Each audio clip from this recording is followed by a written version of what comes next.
কার্যকলাপগুলো করতে পারে। এখানে সবজি কেটে তারা সিঁড়ির নিচে ফেলে রেখেছে, ময়লা জায়গাতে ফেলে রেখেছে। এখানে আমরা দেখতে পাচ্ছি যে যেখান থেকে তারা খাবার পরিবেশন করছে সেই খাবারের রুমটি একদম খোলা অবস্থায় আছে, ভাতগুলো খোলা, তরকারিগুলো খোলা, সব খোলা অবস্থায় রেখে তারা এখানে ব্যবসা পরিচালনা করছে। এই কি তাদের ব্যবসার নিয়ম? এই কি তাদের ব্যবসার ধরন? আমরা সংশ্লিষ্ট প্রশাসনকে জোর দাবি জানাবো, এ ধরনের কার্যকলাপ যারা করে তাদের দৃষ্টান্তমূলক শাস্তি হবে, এমনটাই আশা করে অত্র এলাকার জনসাধারণ। কি নাম আপনার? মোহাম্মদ আসলাম পারভেজ। আচ্ছা, এই যে জায়গাটাতে আপনি দাঁড়িয়ে আছেন, এই জায়গাটা কি পরিষ্কার? এটা কারখানাতে পরিষ্কার না। আচ্ছা, এই যে আপনার যে হাড়িতে এটা তো ডাল রেখেছেন রান্না করে, জি, তাই না? গরম ডাল, টাটকা ডাল। এই ডালটা এইখানে বাটি রেখে ওইখান থেকে ডাল তুলে এইখানে দিয়ে এইটা যখন টেবিলে নিয়ে পরিবেশন করবে, এটাকে ঠিক? এটা ঠিক না, কিন্তু এটা ঠিক না, কিন্তু এইভাবে আমরা বরাবরই করি। করছেন, কিন্তু এরপরে করতে পারবেন না। আমরা যে হোটেলটিতে আছি সেই হোটেলের অবস্থান সম্পর্কে আপনাদেরকে অবগত করলাম। আমরা কথা বলছি এখানে যে দুই মালিক আছেন তাদের সাথে। এই যে আপনাদের হোটেলের অবস্থা, শিশু বাচ্চাদের দিয়ে শ্রম, এখানে অত্যন্ত নোংরা, এটা ঠিক করছেন না অন্যায় করছেন? এটা ভুল হয়েছে। হোটেলের মালিক পক্ষ তাদের অপরাধ জনসম্মুখে স্বীকার করেছেন। এ ব্যাপারে আপনি কি আইনানুগ ব্যবস্থা গ্রহণ করছেন? সার্বিক দিক বিবেচনায় আমরা এবং তাদের অভিযোগ, তাদের অপরাধ স্বীকার করায়, বিশুদ্ধ খাদ্য অধ্যাদেশ আইনের 6-1 ধারা লঙ্ঘন করায় তাদেরকে আমি 10,000 টাকা জরিমানা করতেছি এবং 15 দিনের সশ্রম কারাদণ্ড প্রদান করলাম, বিনাশ্রম কারাদণ্ড প্রদান করলাম। এবং অভিযুক্ত ব্যক্তিকে, একজন নামে অভিযুক্ত দায়ের করা হয়েছে, তাকে আমি 15 দিনের কারাদণ্ড এবং 10,000 টাকা জরিমানা দণ্ড আরোপ করতেছি।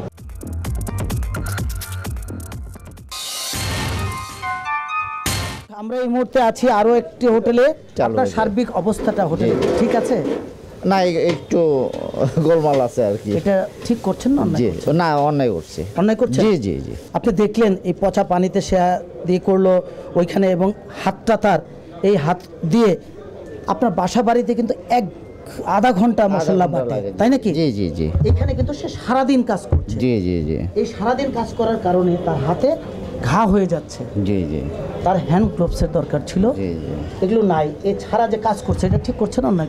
অন্যায় করছে। প্রিয় দর্শক, আপনারা দেখতে পাচ্ছেন যে একই ফ্রিজের ভিতরে রান্না ডাল এবং কাঁচা মাছ রেখেছে। আমরা আরেকটি ফ্রিজ খুলেছি, সেখানে দেখতে পাচ্ছি যে কাঁচা মাছ এবং কাঁচা গোস্ত, তার সাথে হলে গিয়ে দুধ জাতীয় জিনিসপত্র রেখেছেন। আমরা কথা বলছি বিএসটিআর কর্মকর্তার সাথে। এই যে অবস্থাটা আমরা দেখছি, এটা কি রাখতে পারে বা এটা রাখা? না, এটা রাখতে পারবে না। এখানে কাঁচা মাছ, মাংস এবং দুধ জাতীয় যে জিনিসটা আছে এটা ফুড কন্টামিনেট হবে, যা বিশুদ্ধ খাদ্য আইন অপরাধ। এবং এটা ফুড কন্টামিনেট হলে এই দুধ জাতীয় জিনিস যেই কাস্টমারই খাবে তাদের ফুড পয়জন হতে পারে বা পেটে যে কোনো অসুখ হতে পারে। আমরা কথা বলছি হোটেলের যিনি মালিক তার সাথে।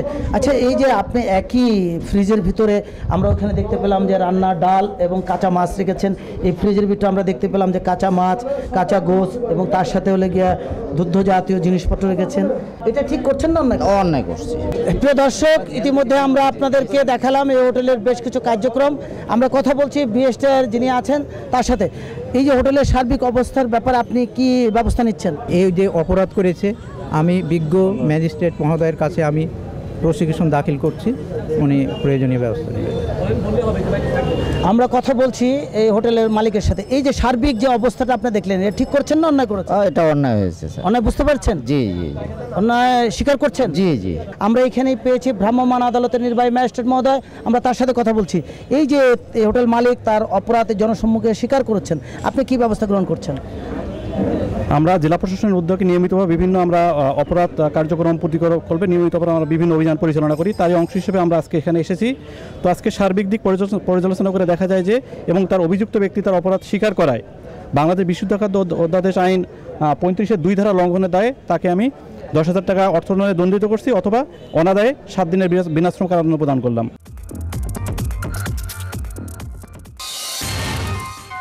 প্রিয় দর্শক, আমরা এই মুহূর্তে রাজশাহী সাহেববাজার এলাকাতে ফলে ফরমালিন আছে কিনা আমরা সে বিষয়গুলো দেখছি। ইতিমধ্যে ফরমালিন পরীক্ষা চলছে।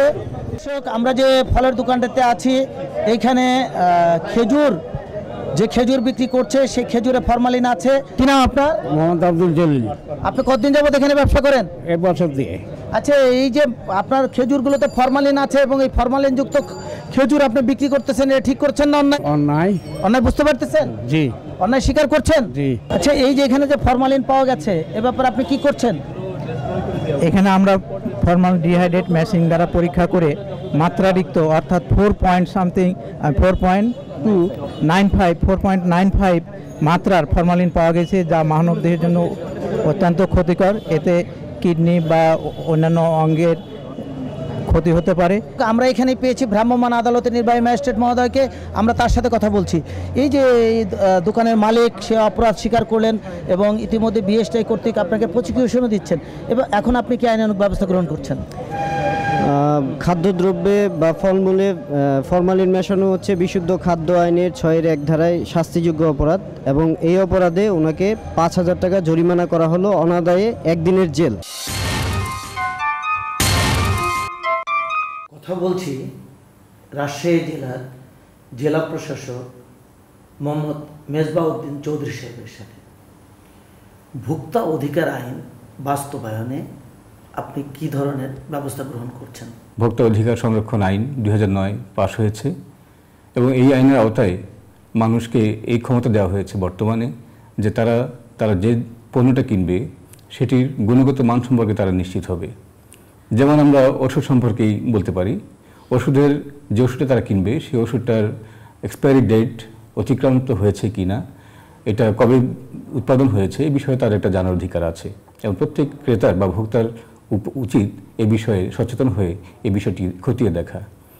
ভোক্তা অধিকার সংরক্ষণ আইন মানুষকে এই ব্যাপারে সচেতন করার একটা সুযোগ করে দিয়েছে, এবং জেলা প্রশাসন থেকে আমরা এই ভোক্তা অধিকার আইন সম্পর্কে যথেষ্ট প্রচারণা করছি, আমরা সেমিনার করছি, এবং আমরা নিয়মিত প্রত্যেক মাসে আমরা রাজশাহী জেলায় ভোক্তা অধিকার কতখানি বাস্তবায়ন হয়েছে এই বিষয়ে আমরা খতিয়ে দেখি। আমরা নিয়মিতভাবে বাজার মনিটরিং করি, এবং আমাদের যারা নির্বাহী ম্যাজিস্ট্রেট আছে তারা নিয়মিতভাবে মোবাইল কোর্ট পরিচালনা করে।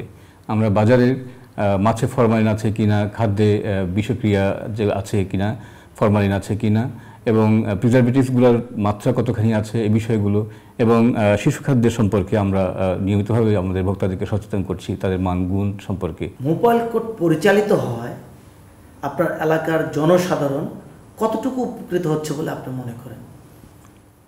মোবাইল কোর্ট মাধ্যমে আমাদের এলাকার জনসাধারণ প্রভূতভাবে উপকৃত হচ্ছে।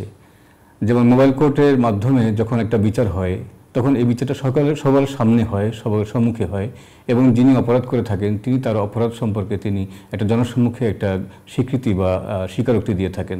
এর মাধ্যমে তিনি যেভাবে নিজেকে অপরাধী বলে স্বীকার করলেন, তেমনি মানুষও জানলো যে কে অপরাধ করে থাকে সমাজে, এবং অপরাধের প্রকৃতিগুলো কীরকম হয়ে থাকে, এবং তারা ভোক্তা হিসেবে কতখানি সচেতন হওয়ার প্রয়োজন আছে, এবং তারা যে প্রতারিত হচ্ছে এই বিষয়ে তাদের একটা সচেতনতা তৈরি হয়ে থাকে। আমাদের মোবাইল কোর্টগুলো নিয়মিতভাবে পরিচালিত হয়ে থাকে, এবং আমরা বিভিন্ন একই দিনে বিভিন্ন আইনে আমরা বিভিন্ন পর্যায়ে বিভিন্ন স্থানে আমরা মোবাইল কোর্টগুলো পরিচালনা করে থাকি, যাতে সকল আইনের ক্ষেত্রে আমরা সমানভাবে আমরা নজর দিতে পারি। মোবাইল কোর্ট যথাযথভাবে পরিচালনার মাধ্যমে এখানে যারা প্রকৃত অপরাধী যারা আছে তারা কিন্তু একটা আইনের নিগড়ে এসে যাচ্ছে, তারা যথাযথভাবে তাৎক্ষণিকভাবে তারা শাস্তি প্রাপ্ত হচ্ছে, এবং জনসাধারণের একটা সচেতনতা তৈরি হচ্ছে, কারণ এখানে একটা স্বচ্ছ প্রক্রিয়ার মাধ্যমে আমরা তাদেরকে শাস্তির আওতায় আনছি। এখানে একটা বিষয়ে আমাদের ভেবে দেখার বিষয় আছে বা দেখার বিষয় আছে, সেটি হচ্ছে বর্তমান সরকার এই মোবাইল কোর্টকে যথেষ্ট পরিমাণে শক্তিশালী করার মাধ্যমে এবং অনেকগুলো মাইনরিটিসকে এই আইনের আওতায় আনার মাধ্যমে এই মোবাইল কোর্ট প্রক্রিয়াকে জনসাধারণ আরও অনেক বেশি কাছে নিয়ে যেতে সক্ষম হয়েছে। প্রিয় দর্শক, আজকে যে বিষয়গুলো আপনাদেরকে দেখানো হলো, এই বিষয়গুলো রাজশাহী জেলা প্রশাসনের ভ্রাম্যমাণ আদালতের বিভিন্ন কার্যক্রম। জেলা প্রশাসক মহোদয় নির্বাহী ম্যাজিস্ট্রেটদের মাধ্যমে প্রতিনিয়ত মোবাইল কোর্ট পরিচালনা করছে, এলাকার জনগণদেরকে বোঝাচ্ছে ভোক্তা অধিকার আইনটি। এলাকার জনগণ সচেতন হচ্ছেন, তার কি অধিকার আছে তা সম্পর্কে তারা নিশ্চিত হচ্ছেন।